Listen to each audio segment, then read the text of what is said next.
Hey, it's Ahlia here, also known as Coach Ahlia, and I work with founders and CEOs, leaders and entrepreneurs, helping them do work they love and be remarkable leaders.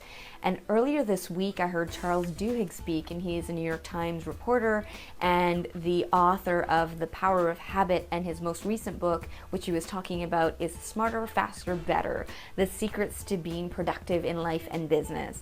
And I wanted to share with you his key message that he kept saying again and again in his talk, which I loved because I really do think that what he was saying is something that I've learned in my own career and I support my clients with in every single coaching call. And in fact, I think it's one of the greatest values and benefits of working with an executive coach.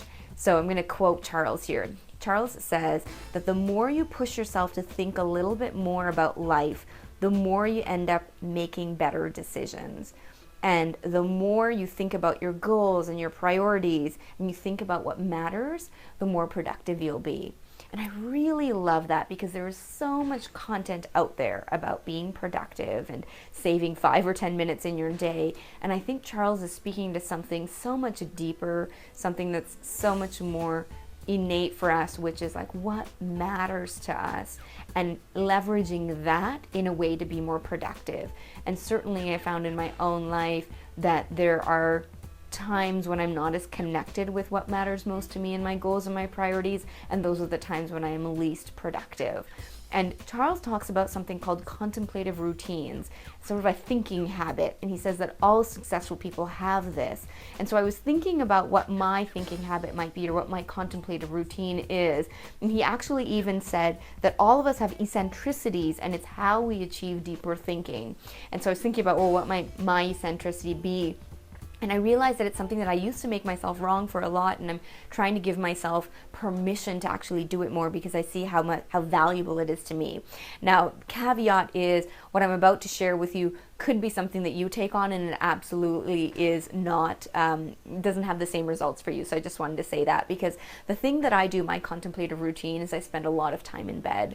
And I do love to sleep and nap, but that's not what I'm talking about. I spend a lot of time in bed thinking, and a lot of time sitting on my bed thinking or lying in bed thinking. And oftentimes that's where my ideas and reflections and insights come.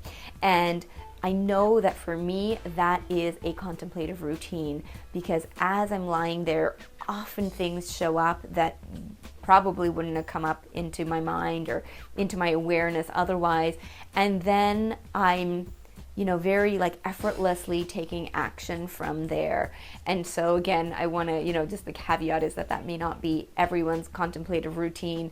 And in the book, Charles talks about other people's routines. And so I think that would be helpful for you to read and learn a little bit more about how some other people, what other people's thinking habits are. But the key point is whatever your routine looks like, have some way that you stop, slow down, and you think more deeply about life and what matters most to you.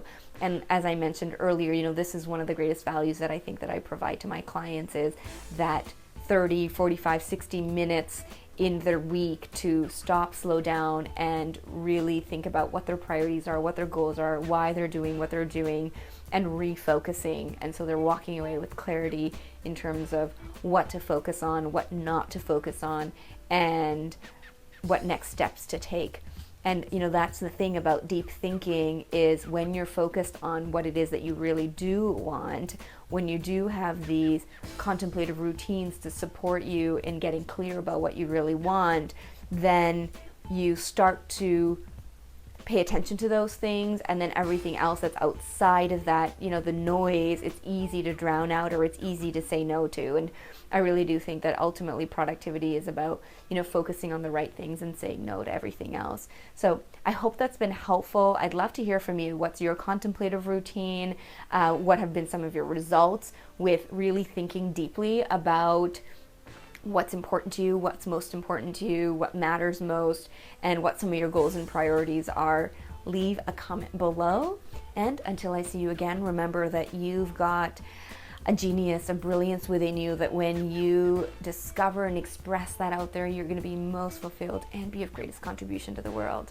So I'll see you soon, and until then, lead with brilliance.